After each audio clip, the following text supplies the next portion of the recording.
ପିଲାମାନେ ଆଜି ରଙ୍ଗ ବିଷୟରେ ପଢିବା। ମୁଁ ଦେଖେବି ରଙ୍ଗ, ମତେ କହିବ କୋଉଟା କୋଉ ରଙ୍ଗ। ଏଇଟା ଗୋଲାପୀ। ବଡ ବିଷୟ କହିବ। ଏଇଟା କୋଉ ରଙ୍ଗ? ଏଇଟା ନୀଳ ରଙ୍ଗ।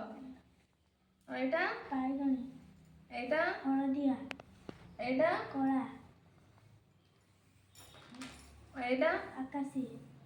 ଏଇଟା ସବୁଜିଆ। ସବୁଜିଆ। ଏଇଟା କମଳା।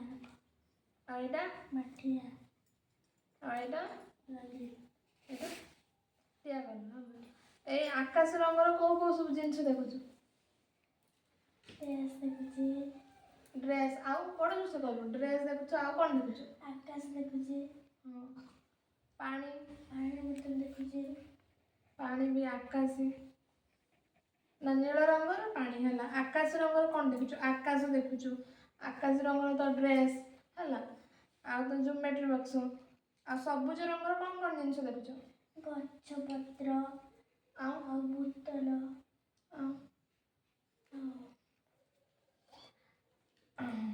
ଆଉ ନାଲି ରଙ୍ଗର କଣ କଣ? ନାଲି ରଙ୍ଗର ଆମ୍ବ, ସେଉ, ଡାଳିମ୍ବ। ନାଲି ରଙ୍ଗର ପତାକା ଦେଖୁଛୁ। ଆଉ ନାଲି ରଙ୍ଗର କଣ? ଡ୍ରେସ୍ ଅଛି। ନାଲି ରଙ୍ଗର ବିଭିନ୍ନ ଜିନିଷ ଅଛି। ସେମିତି କମଳା ରଙ୍ଗର କଣ କଣ ଦେଖୁଛ? କମଳା ଦେଖୁଛି। କମଳା ଆଉ କମଳା ରଙ୍ଗର କମଳା, ଆମର ଶାଢ଼ୀ, ଡ୍ରେସ୍।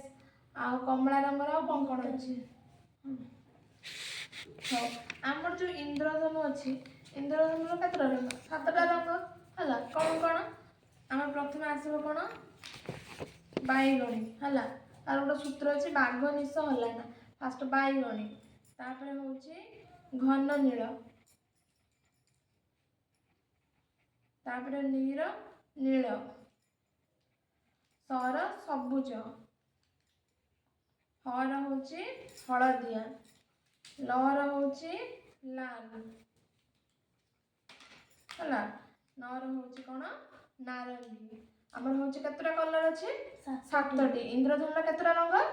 7ଟି ରଙ୍ଗ। ଇନ୍ଦ୍ରଧନୁ କୋଉଠି ଦେଖାଯାଏ? ଆକାଶରେ ଦେଖାଯାଏ। କେତେବେଳେ? ବର୍ଷା ହେଇକି ଛାଡ଼ିଲା ପରେ କଣ ଦେଖାଯାଏ? ଇନ୍ଦ୍ରଧନୁ ଦେଖାଯାଏ ହେଲା। କେତେ